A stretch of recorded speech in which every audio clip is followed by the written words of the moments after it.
Complete course destination.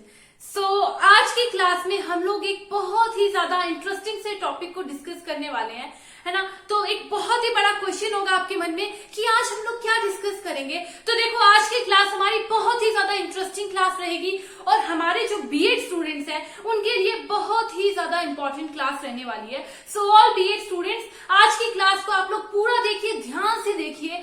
इसके बाद जो आपके मन में क्वेश्चंस होंगे वो सब खत्म हो जाएंगे।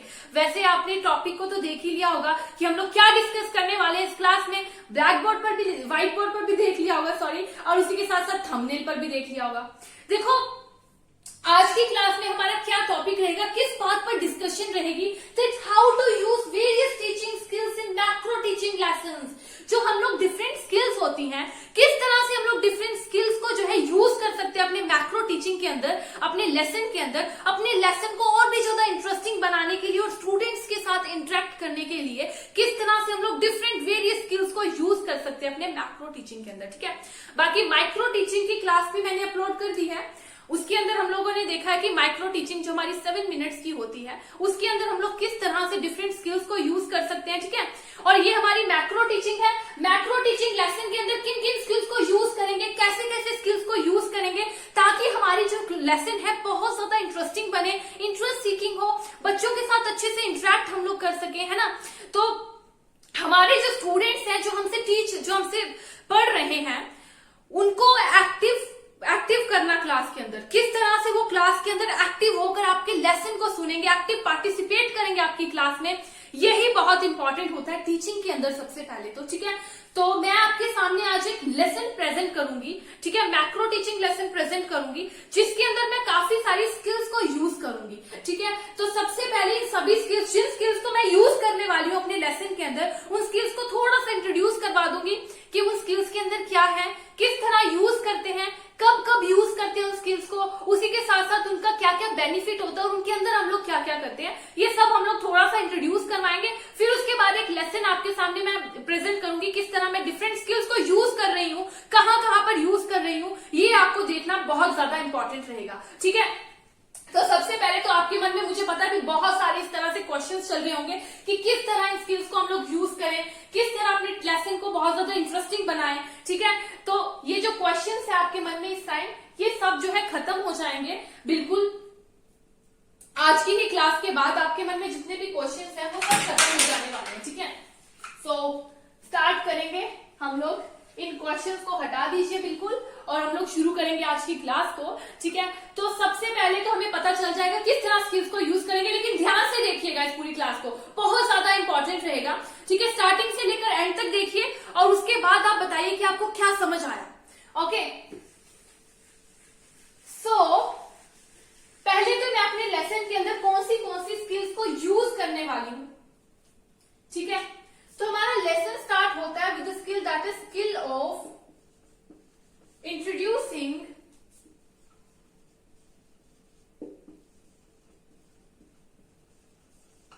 लेसन।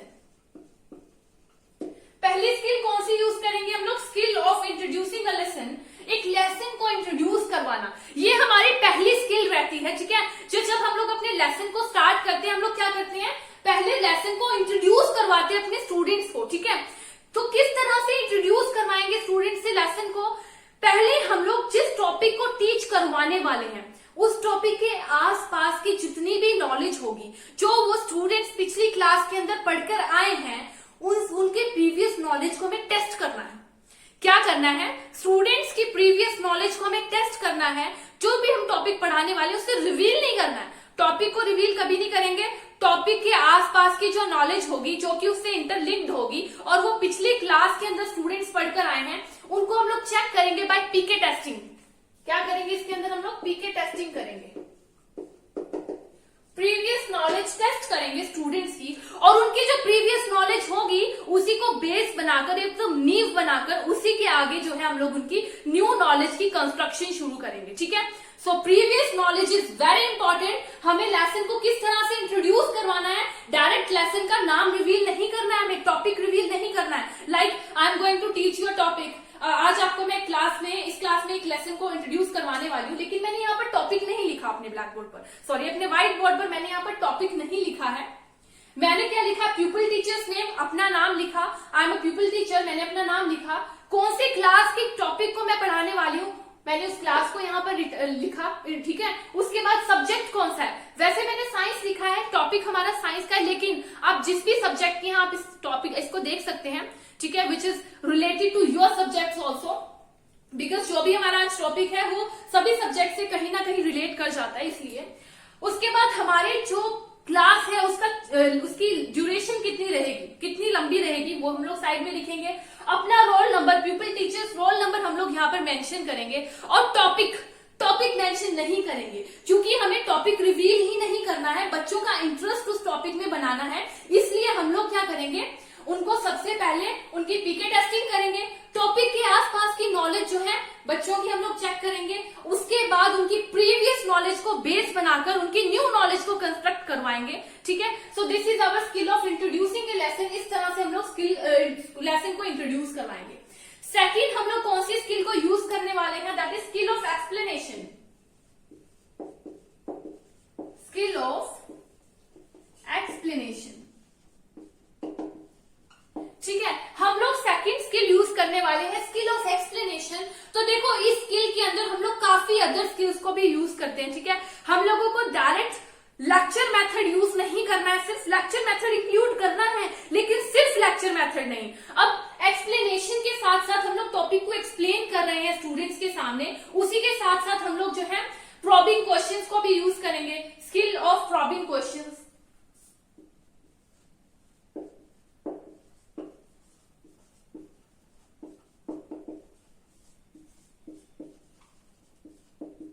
मतलब कि एक्सप्लेन करते करते काफी ऐसी टर्म्स हमें मिलेंगी जिनसे बच्चों की जो है प्रीवियस नॉलेज पर कहीं ना कहीं कनेक्टेड, इंटरकनेक्टेड होंगी उनकी प्रीवियस नॉलेज से।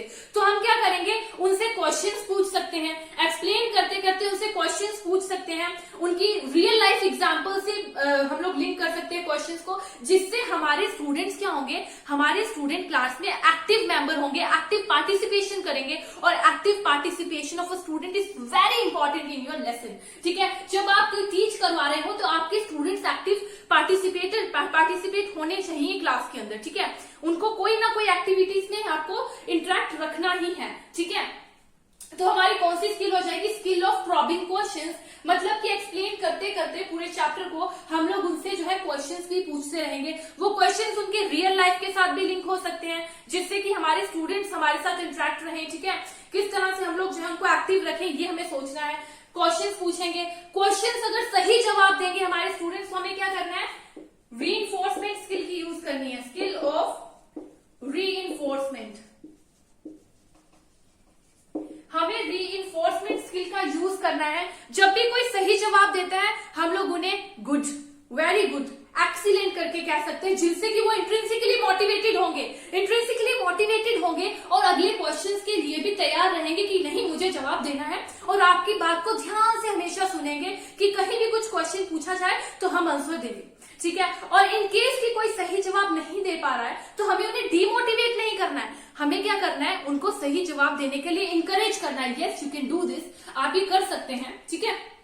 इस तरह से हम उन्हें इंकरेज कर सकते हैं, रीइंफोर्समेंट के जरिए उनको मोटिवेट करेंगे कि वो अगले क्वेश्चन के लिए तैयार रहें, आपकी बात को ध्यान से सुने, और कोई भी क्वेश्चन अगर आप पूछें तो उसका जवाब जरूर दें, ठीक है। इस तरह से हम लोग स्किल ऑफ रीइंफोर्समेंट का यूज करेंगे। देन हमारा आ जाता है skill of stimulus variation,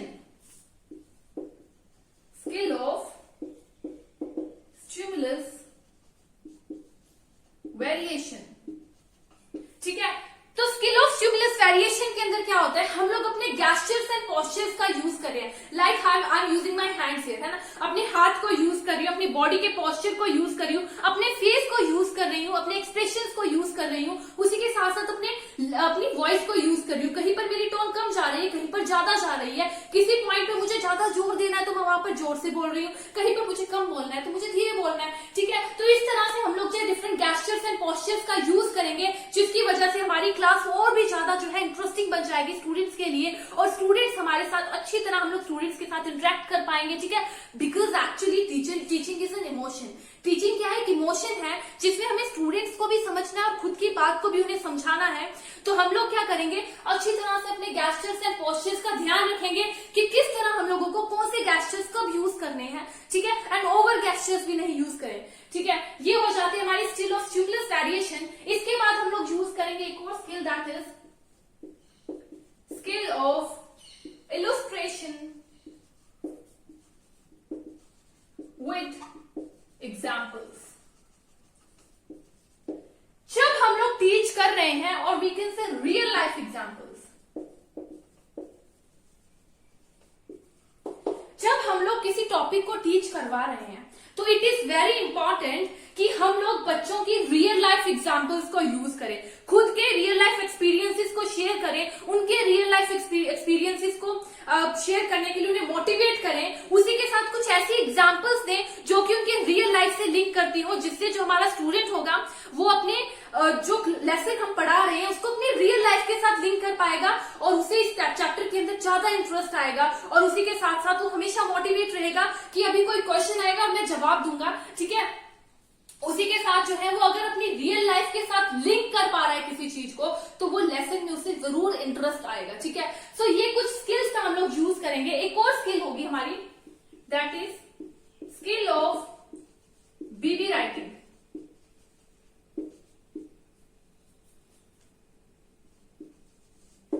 Bibi writing की skill, blackboard writing, how we are using our blackboard. देखो ब्लैक बोर्ड को यूज करना बहुत ज्यादा इंपॉर्टेंट है। हम ओनली लेक्चर मेथड ही नहीं यूज कर सकते। अगर हम लोग अपने ब्लैक बोर्ड को यूज करेंगे तो स्टूडेंट्स का ध्यान, मान लीजिए हमारी कोई बात स्किप हो चुकी है, कोई इंपॉर्टेंट पॉइंट है वो स्किप हो चुका है, बच्चा नहीं सुन पाया, तो एटलीस्ट वो ब्लैक बोर्ड से देखकर जो है लिख सकेगा, नोट डाउन कर सकेगा, वापिस से समझना है वहां से देख सकेगा, है ना। तो ब्लैक बोर्ड राइटिंग बहुत ज्यादा इंपॉर्टेंट होती है। अब हम लोग क्या करेंगे, जब भी हमें कोई इंपॉर्टेंट बात बतानी है बच्चों को, कोई डेफिनेशन हो गई, सब इंपॉर्टेंट पॉइंट्स हो गए, कुछ इंपॉर्टेंट एग्जांपल्स हो गई, उन्हें हम ब्लैक बोर्ड के ऊपर मेंशन करेंगे, जिससे कि हमारे जो स्टूडेंट्स, अब देखो 30 to 35 20 to 25 मिनट्स का पूरा लेक्चर बच्चों के लिए याद रखना थोड़ा डिफिकल्ट हो जाएगा ना, कि मैम ने कब क्या कहा था, कब क्या कहा था। It is impossible for a kid, even हमारे लिए भी डिफिकल्ट हो जाएगा कि हम 30 मिनट्स के पूरे लेक्चर को याद करके रखें कि क्या क्या पढ़ाया गया था। तो अगर हम लोग ब्लैक बोर्ड के ऊपर हर चीज मेंशन करेंगे तो स्टूडेंट्स क्या करेंगे, कॉपी के ऊपर लिखेंगे, साथ साथ में इंपॉर्टेंट पॉइंट्स को मेंशन कर लेंगे कॉपी के ऊपर, नोटबुक के ऊपर, जिसकी वजह से क्या होगा, हमारे स्टूडेंट्स को अगर बाद में भी किसी चीज को समझना है तो वो टॉपिक को जब देखेंगे नोटबुक के अंदर तो उसे याद आ जाएगा, हाँ इस टॉपिक का मतलब ये था, ये समझाया गया था, है ना। तो ये हमारी ब्लैक बोर्ड राइटिंग की इंपॉर्टेंस है और हमें ब्लैक बोर्ड राइटिंग स्किल को यूज करना बहुत ही ज्यादा इंपॉर्टेंट है। इसी के साथ साथ देखो ये सब स्किल्स तो आज के लेसन में मैं यूज करने वाली हूँ, लेकिन इसके साथ साथ एक और स्किल आती है, that is skill of demonstration. Demonstration skill जो कि मैंने माइक्रो टीचिंग की क्लास के अंदर जो है यूज की है। अब उसको ध्यान से देखिए किस तरह से हम लोग जो है real life example, real life models, ठीक है, मतलब कुछ ऐसी चीजें जो कि हमारे ऑब्जेक्ट्स है, रियल लाइफ ऑब्जेक्ट्स हमारे घर में जो हम लोग यूज करते हैं उसको शो कर सकते हैं, या फिर कुछ वर्किंग मॉडल्स को रिप्रेजेंट कर सकते हैं, कुछ मॉडल्स को रिप्रेजेंट कर सकते हैं, या फिर कुछ कलरफुल चार्ट्स हो गए जिसको हम लोग अपने ब्लैक बोर्ड की साइड में डिस्प्ले कर सकते हैं, जिससे कि देखो अब कोई भी चीज जो कलरफुल चीज होती है, इंटरेस्टिंग सी लगती है, हम ही अगर खुद की एग्जांपल ले लें, हम किसी क्लास के अंदर जा रहे हैं, वहां पर कोई कलरफुल सी चीज लगी है, चार्ट बन के लगा हुआ है, हम लोग क्या करते हैं, ना चाहते हुए भी, मन नहीं कर रहा तब भी हम लोग उसे रीड करेंगे, है ना। तो इसी तरह से हमारे स्टूडेंट्स के साथ भी होता है, जब हम टीच करवा रहे हैं, अगर कोई चीज बहुत ही प्यारी सी उनके सामने लगी हुई है, अट्रैक्टिव सी, तो वो क्या करेंगे, उनका मन करेगा कि उसे रीड करें। तो इस तरह से जो है वो क्लास में पार्टिसिपेट करेंगे, है ना। तो डेमोन्स्ट्रेशन की स्किल भी आप यूज कर सकते हैं, but because of this mode हम लोग यहाँ पर डेमोन्स्ट्रेशन की स्किल नहीं यूज कर रहे हैं, हम लोग ये सभी स्किल्स यूज कर रहे हैं, लेकिन माइक्रो टीचिंग की क्लास के अंदर मैंने सभी डेमोन्स्ट्रेशन की स्किल्स को यूज किया है ना, बहुत सारी रियल लाइफ थिंग्स को रिप्रेजेंट किया है सामने। अब हम लोग क्या करेंगे, मैं आपके सामने एक लेसन को प्रेजेंट करूंगी, उसके अंदर मैं क्या करूंगी, बहुत सारी स्किल्स को यूज करूंगी। आपको क्या करना है, नोट डाउन करना है कहां पर मैं कौन सी स्किल को यूज कर रही हूँ, है ना, कहां पर मैं कौन सी स्किल को यूज कर रही हूँ। उसी के साथ साथ स्किल को किस तरह यूज कर रही हूँ, किस तरह क्वेश्चंस पुट कर रही हूँ, किस तरह मैं रीइंफोर्समेंट का यूज कर रही हूँ, किस तरह मैं चैप्टर का स्टार्टिंग कर रही हूँ विद इंट्रोड्यूसिंग लेसन को किस तरह से इंट्रोड्यूस कर रही हूँ, ठीक है। स्टिमुलस वेरिएशन किस तरह मैं गैस्चर्स एंड पोस्चर्स का यूज कर रही हूँ, ठीक है। एग्जाम्पल्स को किस तरह रियल लाइफ में लेके जा रही हूँ ताकि स्टूडेंट्स लिंक कर पाए, ब्लैक बोर्ड राइटिंग को किस तरह यूज कर रही हूँ, इस सभी चीजों को ध्यान में रखिएगा, ठीक है। जिससे आपके मन में जितने भी डाउट्स होंगे कि किस तरह से हम लोग माइक्रो टीचिंग लेसन को प्रेजेंट करेंगे बाय यूजिंग वेरियस स्किल्स, वो सब खत्म हो जाएंगे। तो चलो शुरू करते हैं अपनी क्लास को।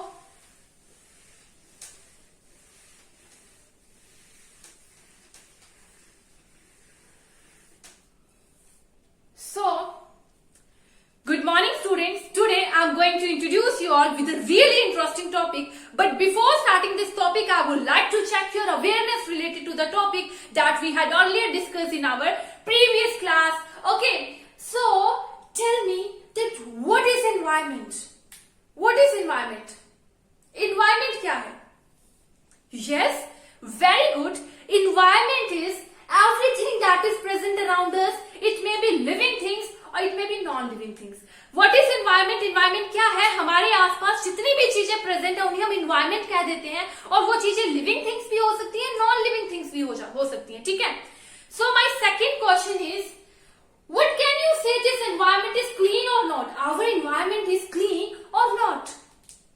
Yes, very good.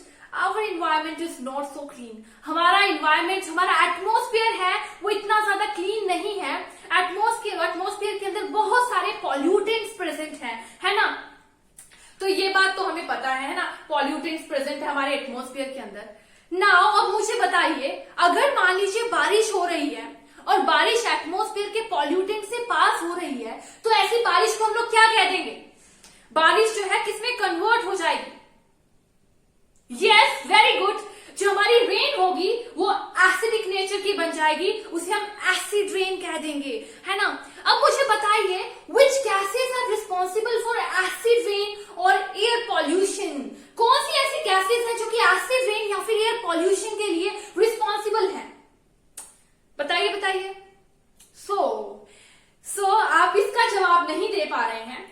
So today we are going to discuss about our new topic, that is air and water pollution. Air and water pollution.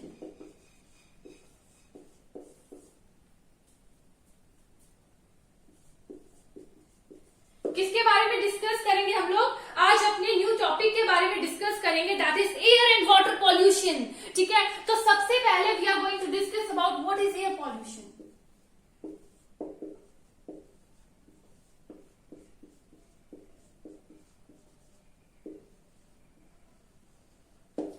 First of all we are going to discuss about that what is air pollution. अब देखो, मुझे जहां तक लगता है कि हम सब लोग अच्छे से जानते हैं कि कुछ टाइम के लिए अगर हम देखें तो कुछ टाइम के लिए हम लोग बिना खाने के रह सकते हैं, but it is impossible for us to survive without air for few minutes. कुछ मिनट्स के लिए भी हम लोग जो है हवा के बिना नहीं रह सकते, है ना। ये बात मुझे भी पता है, आपको भी पता है ना। हवा के बिना रहना बहुत इम्पॉसिबल है, कुछ मिनट्स तक भी हम लोग नहीं रह सकते हैं। ये जो पूरी स्टेटमेंट हमें क्या बताती है? That clean air is very important for us. Clean air is very important for us.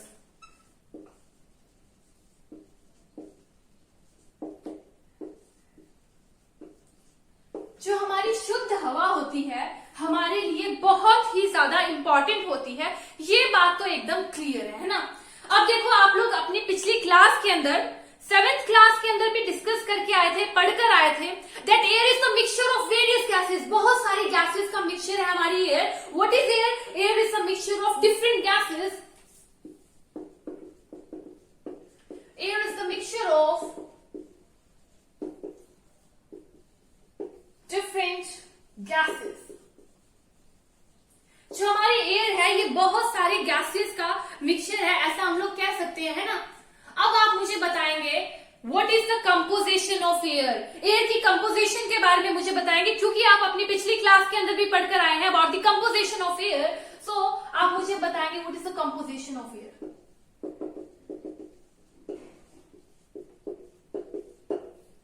Yes, yes, very good. We know that air is the mixture of different gases. तो एयर के अंदर क्या है, 78% जो है नाइट्रोजन प्रेजेंट है, 78% nitrogen gas present है, 21% जो है ऑक्सीजन प्रेजेंट है। उसी के साथ साथ जो हमारा 1% रह गई है, इसके अंदर बहुत सारी gases like carbon dioxide, argon, water vapours, ozone, उसी के साथ साथ और भी काफी सारी गैसेस जो है स्मॉल अमाउंट्स के अंदर प्रेजेंट है, बहुत ही ज्यादा कम क्वांटिटी के अंदर सभी गैसेस 1% के अंदर प्रेजेंट है। ठीक है, तो हम लोग को एयर की कंपोजिशन के बारे में भी पता था, है ना, आप सबको पता था कि एयर की कंपोजिशन क्या है। एयर बहुत सारी गैसेस का मिक्सचर है और उसके अंदर क्या क्या प्रेजेंट है, नाइट्रोजन 78%, ऑक्सीजन 21% और सभी जो रिमेनिंग गैसेस 1%, मतलब थोड़े अमाउंट के अंदर प्रेजेंट है हमारी एयर के अंदर, है ना। अब मुझे एक और बात बताइए, अब एक आपने रियल लाइफ एक्सपीरियंस के ऊपर मुझे एक बात बताइएगा। अब मान लीजिए कि आप सभी, कुछ लोग विलेज से बिलोंग करते होंगे, कुछ लोग सिटी से बिलोंग करते होंगे, आप में से कुछ बच्चे जो है सिटीज से होंगे, आप में से कुछ बच्चे विलेज से होंगे, और जो सिटीज वाले हैं वो कभी विलेज में भी गए होंगे, विलेज वाले हैं जो सिटीज में भी आए होंगे। अब मुझे ये बताइए कि कोई एक रोड है, सोचिए अपने दिमाग में, सोचने पर मजबूर करिए अपने माइंड को। मान लीजिए हम लोग एक रोड पर जा रहे हैं, वहां पर बहुत सारी ट्रैफिक है, इतनी सारी ट्रैफिक है, बहुत सारे व्हीकल्स हैं, ठीक है, व्हीकल्स है बहुत सारी, इसका मतलब कि बहुत सारी स्मोक भी होगी वहां पर, है ना। तो हम लोग वहां से गुजर रहे हैं, तो हमें कैसे गुजरना पड़ेगा, अपने नाक को इस तरह से बंद करके, क्योंकि बहुत सारी स्मोक है, अगर हम नाक को बंद नहीं करेंगे तो इरिटेशन हो सकती है, स्नीजिंग हो सकती है, कफ हो सकता है ना, इवन कि हमें इन्फेक्शन भी हो सकती है स्मोक से। अब मतलब कि एयर के अंदर स्मोक की अमाउंट है, एयर के अंदर जो है स्मोक कुछ अमाउंट में प्रेजेंट है। अब वहीं हम लोग एक विलेज के अंदर चले जाते हैं, तो वहां पर क्या होता है, विलेज की जो रोड पर हम लोग जा रहे हैं, सोच लीजिए इसे कि हम लोग विलेज के एक रोड पर जा रहे हैं, कभी गए होंगे आप, वहां पे जो एयर थी उसके अंदर स्मोक थी। अगर स्मोक थी तो कितने अमाउंट में थी, अगर हम इन दोनों सिचुएशंस को कंपेयर करते हैं एक दूसरे के साथ, कीजिए कंपेयर, इन दोनों सिचुएशन को एक दूसरे के साथ कंपेयर कीजिए और मुझे बताइए कि कौन सी जगह पर ज्यादा स्मोक थी और कौन सी जगह पर कम स्मोक थी। यस बताइए मुझे। वेरी गुड, मतलब कि हमारी जो सिटीज के अंदर जिस रोड पर हम लोग चल रहे थे, वहां पर जो हमारी एयर है उसके अंदर अमाउंट ऑफ स्मोक बहुत ज्यादा थी, पॉल्यूटेंट्स बहुत ज्यादा थे, है ना। तो हम लोग एयर पॉल्यूशन को किस तरह डिफाइन कर सकते हैं, क्या कोई डिफाइन करके बताएगा मुझे, that what is air pollution. Yes, very good. When air get contaminated with various unwanted substances which is very harmful for living or non-living things, that are called our air pollution. इसी को क्या कह दिया जाता है, air pollution कह दिया जाता है। So what is air pollution? When air get contaminated by some unwanted substances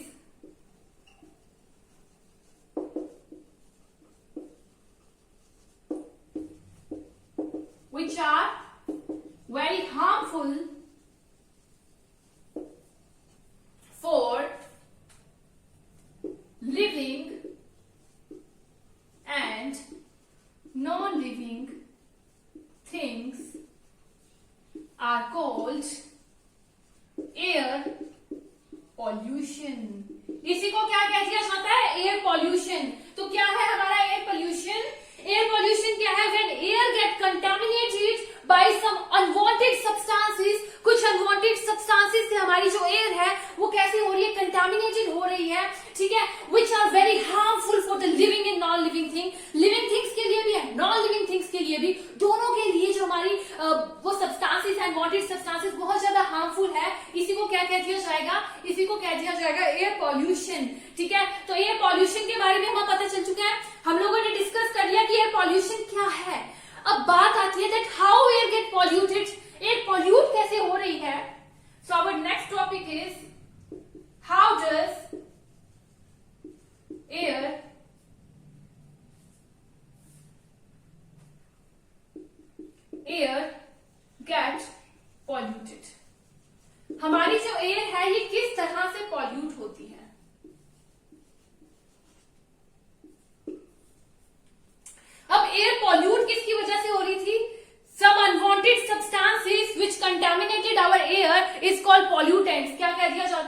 pollutants.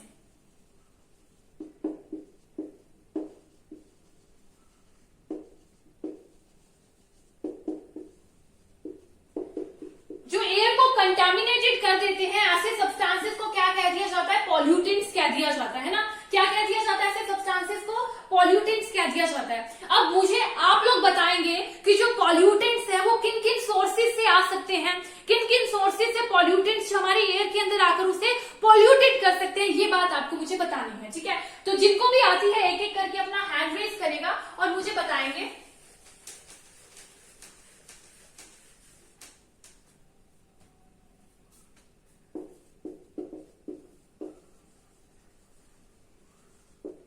एक एक करके मुझे बताएंगे दैट एयर पॉल्यूटेंट्स कहां कहां से आते हैं। Yes, very good. Air pollutants कहां से आते हैं? It may come from some natural sources, it may come from some natural sources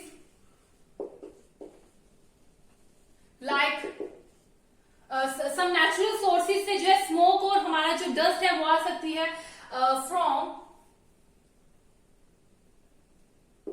in the form of smoke and dust from forest fire or volcanic eruptions. So कहां से हमारी air pollutant से कहां से आ सकते हैं? कुछ नेचुरल सब्सटेंसेस से, नेचुरल सोर्सेज हो सकते हैं, जैसे कि स्मोक और डस्ट के फॉर्म में आ रहे हैं फ्रॉम दी फॉरेस्ट फायर, कहीं जंगल में आग लग गई वहां से जो है स्मोक की फॉर्म में आ रहे हैं, वॉल्केनिक इरप्शंस हो गई वहां से आ रहे हैं हमारे पॉल्यूटेंट्स, ठीक है। तो मतलब कि नेचुरल सोर्सेज भी होते हैं और उसी के साथ साथ कौन से होते हैं हमारे? सेकंड बताइए मुझे। यस, वेरी गुड, सब मैन ह्यूमन एक्टिविटीज, ठीक है, ह्यूमन एक्टिविटीज से भी आ सकते हैं। ह्यूमन एक्टिविटीज कौन सी हो सकती हैं? लाइक फैक्ट्री फायर्स, फैक्ट्रीज हो सकती हैं, ठीक है। फिर हमारे व्हीकल्स हो सकते हैं, जो ऑटोमोबाइल्स जो रिलीज करते हैं बहुत सारी स्मोक्स को, वो हो सकते हैं, व्हीकल्स हो सकते हैं, फैक्ट्रीज हो सकती हैं, ठीक है। और भी बहुत सारे सोर्सेज हो सकते हैं हमारे एयर पॉल्यूटेंट्स के। मतलब कि जैसे गार्बेज वगैरह के हीप पे वहां पर आग लगा दी, उससे क्या हुआ? बहुत सारी स्मोक्स आई, हार्मफुल पॉइजनस गैसेज आ जाती हैं। या फिर हमारे जो वुड फायर्स होती हैं, ठीक है, हम लोगों ने क्या किया? लकड़ियां इकट्ठी की, उसे जला दी, उससे भी बहुत ज्यादा हार्मफुल गैसेज आ रही हैं। और भी बहुत सारे सोर्सेज हो सकते हैं हमारे एयर पॉल्यूटेंट्स के। तो ठीक है, मतलब कि हमारे एयर जो है इजिली पॉल्यूट हो जाती है, बहुत सारे जो है सोर्सेज होते हैं। अब जैसे कि हम लोग देख लेते हैं, हम सभी लोग जहां पर रहते हैं सिटीज में आजकल, वहां पर अगर हम देखें तो हमारी सिटी में जो व्हीकल्स हैं उनकी अमाउंट कितनी ज्यादा बढ़ चुकी है। रोड पर हम लोग जाएंगे, व्हीकल्स जो इतनी ज्यादा गाड़ियां होती है, ट्रैफिक जाम हो रखे होते हैं। तो इतनी सारी जो गाड़ियां हैं, तो मुझे एक बात बताइए, गाड़ियां बढ़ने की वजह से क्या हुआ है? जब से ट्रैफिक बढ़ गई है, एयर पॉल्यूशन ज्यादा इंक्रीज हो चुका है ना, तो ऑफ कोर्स एयर पॉल्यूशन हमारी गाड़ियों की वजह से बहुत ज्यादा होता है।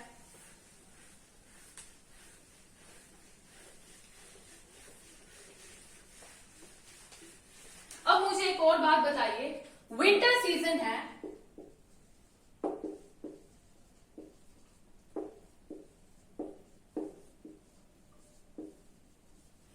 अब सर्दियों के मौसम के अंदर सुबह सुबह आप उठते हैं, उठकर बाहर जाते हैं तो आप क्या देखते हैं? एक फॉग की लेयर बनी होती है हमारे बाहर, ठीक है। बाहर क्या होगा? फॉग की लेयर बनी होती है, स्पेशली विंटर सीजन के अंदर।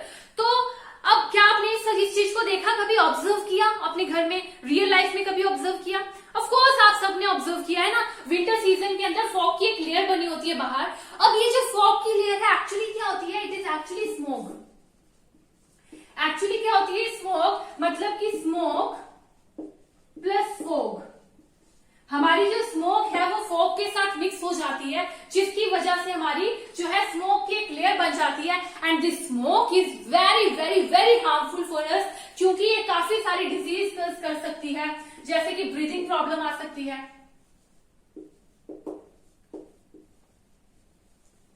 ब्रीदिंग प्रॉब्लम हो सकती है हमें स्मोक की वजह से, अस्थमा की प्रॉब्लम हो सकती है, ठीक है, जैसे रेस्पिरेटरी इंफेक्शन हो सकती है।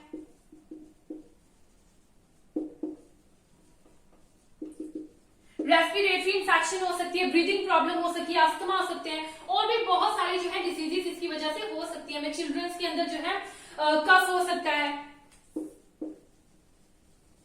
कफ वगैरह हो सकते हैं, स्नीजिंग प्रॉब्लम्स हो सकती हैं। तो इस तरह की जो है हमारी स्मोक की वजह से काफी सारी डिजीजेस होती हैं। और स्मोक किसकी वजह से हुआ? स्मोक प्लस फॉग की वजह से हमारा स्मोक आया। ठीक है, तो अब देखिए, एक हम लोग देखेंगे एयर पॉल्यूशन, हम लोग बात कर रहे थे ना, एयर पॉल्यूशन के एक विक्टिम है बहुत ही बड़ा और बहुत ही ज्यादा हमारी इंडिया के लिए, हमारी कंट्री के लिए बहुत ही ज्यादा इंपॉर्टेंट थिंग है वो। तो क्या है? हमारे ताजमहल। ताजमहल के बारे में सबने सुना होगा और आई थिंक आप सभी लोग गए होंगे ना ताजमहल। ताजमहल जाते होंगे घूमने, बहुत ही ज्यादा attractive and famous tourist place है हमारे इंडिया की ताजमहल। अगर हम देखें तो पिछले कुछ सालों में ताजमहल जो है हमारा, ताजमहल की एयर पॉल्यूशन की वजह से बहुत ज्यादा इफेक्ट पड़ रहा है ताजमहल पे, है ना। ताजमहल का कलर पहले एकदम व्हाइट हुआ करता था, पर अब वो डिस्कलरिंग हो रही है। जो व्हाइट कलर है वो पेल हो जा रहा है, थोड़ा थोड़ा येलो कलर में कन्वर्ट हो रहा है, because of air pollution, because of air pollution की वजह से।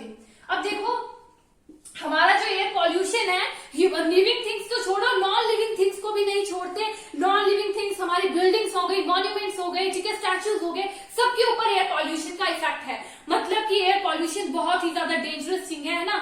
तो सॉरी, अब देखो एयर पॉल्यूशन से क्या होता है, हमारे जो ताजमहल का एरिया है, उसके एरिया में अगर हम लोग देखें तो बहुत सारी फैक्ट्रीज हैं, उसी के साथ साथ इंडस्ट्रियल एरिया है, और उसी के साथ साथ जो है जो हमारी क्या कहते हैं, ट्रैफिक भी बहुत ज्यादा है। अब इसकी वजह से क्या होती है, काफी सारी गैसेस लाइक सल्फर डाइऑक्साइड,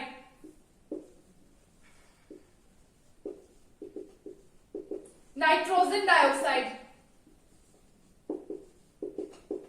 ये गैसेस जो है एटमॉस्फेयर के अंदर बहुत ज्यादा अमाउंट के अंदर प्रेजेंट होती है। अब जब बारिश आएगी, ये गैसेस जो है ये भी ताजमहल को इफेक्ट करेंगी। अब जब बारिश आएगी तो क्या होगी, ये जो हमारी गैसेस होंगी ये रेन वाटर के साथ मिक्स हो जाएंगी, और क्या बन जाएगी, रेन के साथ मिक्स होकर सल्फ्यूरिक एसिड और उसी के साथ साथ जो है नाइट्रिक एसिड में कन्वर्ट हो जाएगी। Sulphuric acid and nitric acid में कन्वर्ट हो जाती है हमारी ये गैसेस, जिसकी वजह से हमारी रेन कैसी हो जाती है, एसिड रेन। रेन कैसी बन गई अब हमारी, एसिड रेन। अब जो हमारी एसिड रेन है ये हमारे ताजमहल को बहुत ज्यादा इफेक्ट करती है, ताजमहल के कलर पर इफेक्ट करती है। उसी के साथ साथ और भी ज्यादा बिल्डिंग्स, हिस्टोरिकल बिल्डिंग्स हो गई, मॉन्यूमेंट्स हो गए, और बहुत ज्यादा स्टैच्यूज हो गए, इन सब के ऊपर इफेक्ट करेगी। मतलब कि living thing, non living thing, हर किसी के ऊपर हमारी एसिड रेन और एयर पॉल्यूशन का जो है इफेक्ट होता है। अब मुझे आप बताएंगे what can we do to reduce the air pollution. अब आपको क्या बताना है, आपके लिए ये टास्क है बहुत ही ज्यादा important, that what can we do to reduce air pollution. आप सभी लोग क्या हैं, we all are responsible citizens, हम सभी लोग रिस्पॉन्सिबल सिटीजन्स हैं, और उसी के नाते आपको मुझे बताना होगा कि आप मुझे भी एक बताएंगे कि हम लोग क्या कर सकते हैं एयर पॉल्यूशन को रिड्यूस करने के लिए। ठीक है, what can we do to reduce air pollution, what can we do to reduce air pollution? Air pollution को रिड्यूस करने के लिए क्या क्या कर सकते हैं, बताइए मुझे। यस, बताइए। Very good, we can switch to CNG fuel. जो हम लोग ऑटोमोबाइल्स के अंदर, व्हीकल्स के अंदर यूज कर रहे हैं फ्यूल्स को, वो फ्यूल क्या कर रहे हैं, बहुत ज्यादा जो है पॉल्यूशन फैला रहे हैं, एयर को पॉल्यूट कर रहे हैं। तो इसी के लिए हम लोग को क्या करना पड़ेगा, we should switch to CNG fuel, switch to fuel like CNG fuels की तरफ स्विच करना पड़ेगा। और बताइए मुझे। Yes, very good, say no to crackers. जो हम लोग दिवाली के अंदर इतने सारे पटाखे फोड़ते हैं, हम लोगों को क्या करना चाहिए, पटाखों को नहीं फोड़ना चाहिए, because we are responsible citizens. इस पूरे अपनी पूरे इंडिया के एटमॉस्फेयर के ऊपर हम लोगों का भी हक है, हम लोग भी इनके अंदर कंट्रीब्यूशन दे सकते हैं। किस तरह से हम लोग जो है पॉल्यूशन को कम करें, we should say no to crackers.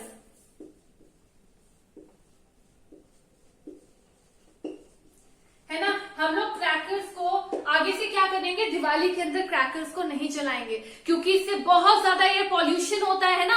Air pollution जो बहुत ज्यादा डेंजरस है, हम सबको मालूम है। हम सबको कैसी हवा चाहिए? एकदम क्लियर हवा चाहिए, क्लीन हवा चाहिए, जिससे कि हम लोग को कोई भी डिसीजेस ना हो। तो उसके लिए हम लोगों को क्या करना पड़ेगा? क्रैकर्स को नहीं जलाना है। थर्ड हम लोग क्या करेंगे बताइए मुझे? Plant more trees. Very good, we should plant more trees. और भी ज्यादा ट्रीज को हम लोग जो है प्लांट करेंगे, जो कि बहुत ज्यादा इंपॉर्टेंट है हमारी एयर को एकदम फ्रेश रखने के लिए, है ना। और बताइए मुझे किस तरह से हम लोग जो है एयर को पोल्यूट करने से बचा सकते हैं? यस बताइए।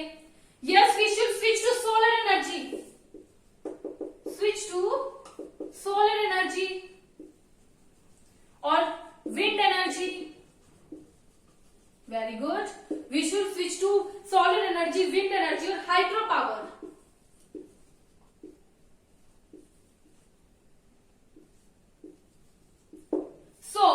ये सभी जो हमारी चीजें हैं, इस तरीके से हम लोग जो अपने एयर को पॉल्यूट करने से बचा सकते हैं। और भी बहुत सारे तरीके हो गए, जैसे कि कारपूलिंग हो गई। हम लोग पब्लिक ट्रांसपोर्ट में ट्रैवल करें, इंस्टेड ऑफ यूजिंग अपने खुद के हम लोग जो है ट्रांसपोर्ट पर ट्रैवल करते हैं। बहुत सारे लोग अपने अपने ट्रांसपोर्ट पर ट्रैवल करने लगेंगे, तो इससे जो हमारा एटमॉस्फेयर है बहुत ज्यादा गंदा हो जाएगा, क्योंकि जो ज्यादा फ्यूल यूज होगा।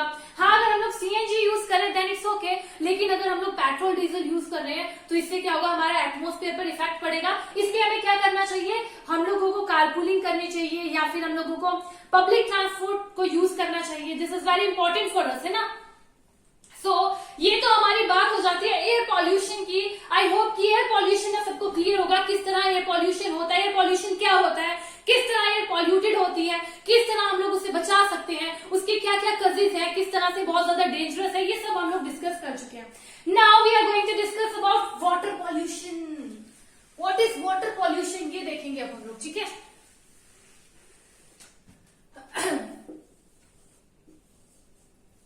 वाटर पॉल्यूशन के बारे में हम लोग जान ले थोड़ा सा।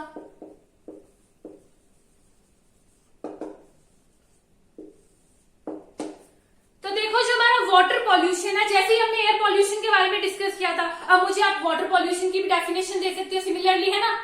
क्या होगी वाटर पॉल्यूशन की डेफिनेशन, बताइए मुझे। Yes, very good. Water pollution क्या होता है? When pollutants are added to the water, the water get polluted, that is called water pollution, ठीक है। When pollutants are added to the water get polluted and this is called water pollution। इसी को क्या कह दिया जाता है? Water pollution कह दिया जाता है ना। अब वाटर पॉल्यूशन किस किस तरह से होता है मुझे बताइए। आपने 7th क्लास के अंदर भी पढ़ा था, आपने 7th क्लास की बुक के अंदर भी पढ़ा था कि वाटर किस तरह से पॉल्यूटेड होता है। यस, एक एक करके मुझे बताइए।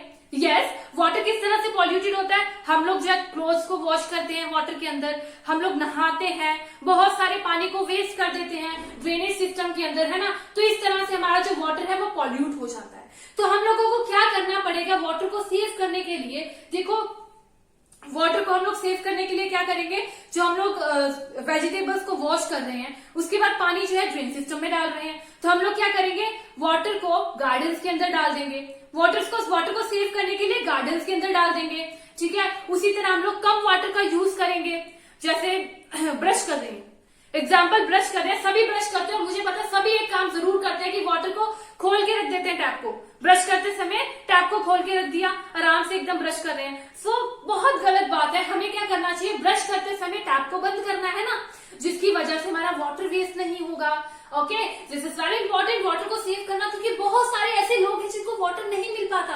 हमें तो इजीली मिल रहा है, लेकिन बहुत सारे लोग हैं जिनको पानी की बहुत सारी कमी है, जिसकी वजह से उन लोगों को बहुत सारा परेशानी आती है। तो हमारी रिस्पॉन्सिबिलिटी है कि हम 4R को हमेशा यूज करें, 4R को हमेशा फॉलो करें as a responsible citizen, that are reuse,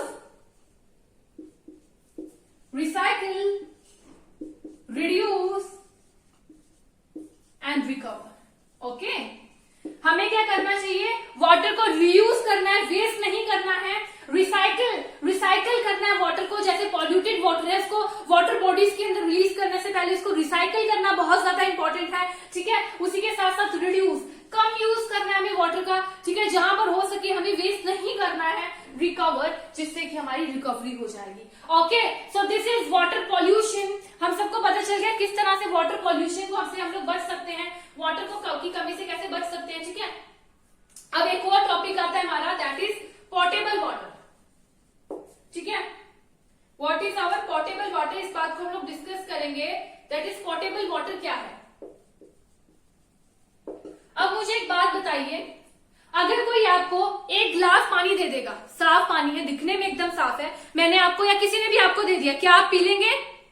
क्या आप पी लेंगे ऐसे पानी को? कोई भी कहीं से भी उठ के आके आपको एक गिलास पानी दे रहा है, आप पी लेंगे? नो, बिल्कुल सही। क्योंकि जरूरी नहीं है कि जो पानी साफ दिख रहा है वो एकदम साफ हो, पानी के अंदर और भी बहुत सारे ऐसे माइक्रो ऑर्गेनिजम्स हो सकते हैं जो कि डिजीज कॉजिंग हो सकते हैं ना। तो पोर्टेबल वाटर क्या होता है? Water which is suitable for drinking, water which is suitable for drinking,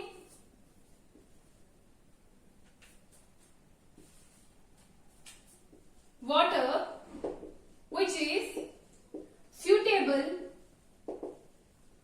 for drinking purpose are called portable water, ठीक है। पता चल गया पोर्टेबल वाटर क्या होता है? ऐसा वाटर जो कि पीने के लिए एकदम ठीक है, एकदम सही है, उसे क्या कह दिया जाता है? Portable water. अब ऐसे कौन से वेज है जिससे हम लोग वाटर को प्योरीफाई कर सकते हैं, एकदम साफ कर सकते हैं, सेफ कर सकते हैं? आप सभी के घरों के अंदर प्योरीफायर्स यूज किए जाते हैं ना, सभी के घरों के अंदर प्योरीफायर्स यूज किए जाते हैं। तो हम लोग प्योरीफायर्स का, फिल्ट्रेशन का यूज कर सकते हैं, फिल्टर्स का। By the process of filtration हम वाटर को जो है सेव कर सकते हैं, फिल्ट्रेशन के प्रोसेस से जो वाटर को सेव कर सकते हैं, बॉइलिंग कर सकते हैं वाटर की, ठीक है, क्लोरिफिकेशन कर सकते हैं। So these are the methods जिससे हम लोग पानी को एकदम सेव कर सकते हैं ड्रिंकिंग के पर्पस के लिए, है ना। तो आपसे आप कैसा पानी पिएंगे? एकदम सेफ वाटर, जो कि या तो बॉयल किया हो, फिल्ट्रेशन वाला हो या फिर क्लोरिफिकेशन वाला हो, ऐसे वाटर को हम लोग पिएंगे which is safe for our drinking purpose. Okay, so this is all about our whole chapter, that is water pollution and air pollution, जो कि हम लोग आज ही क्लास में डिस्कस कर चुके हैं ना। तो अब आपके लिए बहुत इंपॉर्टेंट क्वेश्चंस है मेरे पास, अब आपके लिए बड़े ही प्यारे से क्वेश्चंस हैं जिनका आपको जवाब देना है मुझे, और उसी के साथ साथ कुछ होमवर्क भी होगा आपके लिए जो आपको करके आना है कल की क्लास में। Okay,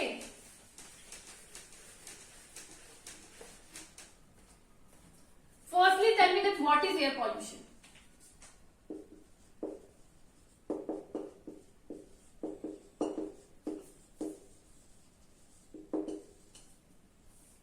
what is water pollution?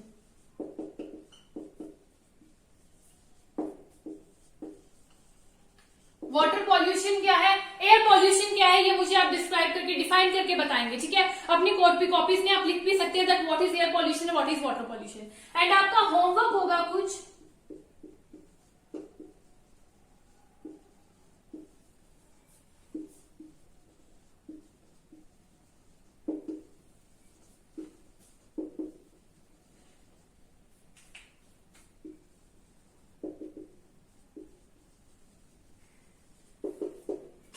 Homework होगा how can we save water and air from getting polluted. आपको 5 पॉइंट्स लिखने होंगे किस तरह से हम लोग वाटर को सेव कर सकते हैं, वैसे ही हम लोग जो है एयर को सेव कर सकते हैं पॉल्यूटेड होने से। ये आपका होमवर्क है, 5 पॉइंट्स लिखने हैं। उसी के साथ साथ वाटर को कौन पॉल्यूट करता है, pollutants of water and pollutants of air, इनकी 5 फोटोज आपको कटिंग्स जो है चिपका के लानी है अपनी कॉपी के अंदर। तो दिस इज योर होमवर्क जो आप लोग करके आएंगे अपनी अगली क्लास के अंदर। ओके, सो आज की क्लास हम लोग यहीं पे खत्म करेंगे। आई होप कि आपको जो कुछ भी मैंने आज समझाया समझ में आया होगा, ठीक है। तो आज की क्लास हम लोग यहीं पे खत्म करेंगे। Okay, so being students, this is our macro teaching lesson, macro lesson, ठीक है। आज मैंने आपके सामने एक मैक्रो लेसन प्रेजेंट किया, एक लेसन को टीच करवाया बाय यूजिंग वेरियस स्किल्स। बहुत सारी स्किल्स का मैंने यूज किया। सबसे पहले मैंने कौन सी स्किल का यूज किया, skill of introducing a lesson, किस तरह से मैंने लेसन को इंट्रोड्यूस करवाया by using PK testing. PK testing का यूज किया और मैंने एक लेसन को इंट्रोड्यूस करवाया। उसके बाद मैंने अपनी सेकंड स्किल का यूज किया, that is skill of explanation. मैंने चैप्टर को एक्सप्लेन करना शुरू किया बाय यूजिंग प्रॉबिंग क्वेश्चंस पूछे बीच बीच में, कहीं कहीं पर रियल लाइफ से जोड़ा, ठीक है, बच्चों को लिंक किया रियल लाइफ से, उनके रियल लाइफ एग्जांपल से जोड़ा। उसी के साथ साथ मैंने रीइंफोर्समेंट का यूज किया, गुड, वेरी गुड, इन बातों का यूज किया जिससे कि बच्चों के अंदर जो है मोटिवेशन होती है, इंट्रिंसिक मोटिवेशन होगी उनके अंदर, ठीक है। उसके साथ साथ मैंने स्टिमुलस वेरिएशंस का यूज किया, जहां पर जरूरत थी मैंने अपने गेस्चर्स एंड पोस्चर्स को यूज किया, है ना। उसके बाद मैंने रियल लाइफ एग्जांपल्स को प्रेजेंट किया, ताजमहल की एग्जांपल प्रेजेंट की। ताजमहल की एक रियल लाइफ एग्जांपल थी जहां पर सभी लोग जाते हैं, विजिट करते हैं, ठीक है, और वहां पर ये चीज को वो लिंक कर सकते हैं अपनी लेसन के साथ। उसी के साथ साथ मैंने क्या किया, इलुस्ट्रेटिव विद एग्जांपल्स को, रियल लाइफ एग्जांपल्स को प्रेजेंट किया स्टूडेंट्स के सामने। बीपी राइटिंग, ब्लैक बोर्ड को अच्छी तरह से यूज किया अपनी पूरी लेसन प्लान के अंदर, ब्लैक बोर्ड को एकदम परफेक्ट तरीके से यूज किया। तो इसी तरह से हम लोग अपनी मैक्रो लेसन को प्रेजेंट करते हैं, डिफरेंट स्किल्स का यूज करते हैं और अपनी लेसन को बहुत ज्यादा इंटरेस्टिंग बना सकते हैं अपने स्टूडेंट्स के लिए, ठीक है। So this is all about कि किस तरह से हम लोग स्किल्स का यूज कर रहे हैं। अब देखिए, अगर आपको इस क्लास को देखने के बाद आपके मन में जितने भी डाउट्स थे सॉरी आपके मन में जितने भी डाउट्स थे, अगर वो क्लियर हो चुके हैं, तो आप क्या कर सकते हैं, इस क्लास को लाइक कर सकते हैं, शेयर कर सकते हैं अपने फ्रेंड्स के साथ। जिनको भी कहीं प्रॉब्लम होगी वो भी जो है इस क्लास को देखेंगे और उनकी भी प्रॉब्लम सॉल्व हो सकती है। उसी के साथ साथ आपको कैसी लगी ये क्लास कमेंट करके बता सकते हैं, ठीक है। आप मुझे बता सकते हैं कि आपको कुछ समझ आया, कोई ऐसी बात जो आपको नहीं समझ आई वो भी कमेंट कर सकते हैं, ठीक है। आपकी जो भी प्रॉब्लम होगी मैं सॉल्व करूंगी। और उसी के साथ साथ इस चैनल को सब्सक्राइब कर सकते हैं। फर्दर आपको कहीं पर भी प्रॉब्लम होगी लेसन प्लानिंग के अंदर, मैक्रो टीचिंग के अंदर, माइक्रो टीचिंग के अंदर, तो आपकी सारी प्रॉब्लम्स मैं सॉल्व कर दूंगी, ठीक है। तो बाकी आज की क्लास मैं यहीं पर खत्म करती हूँ।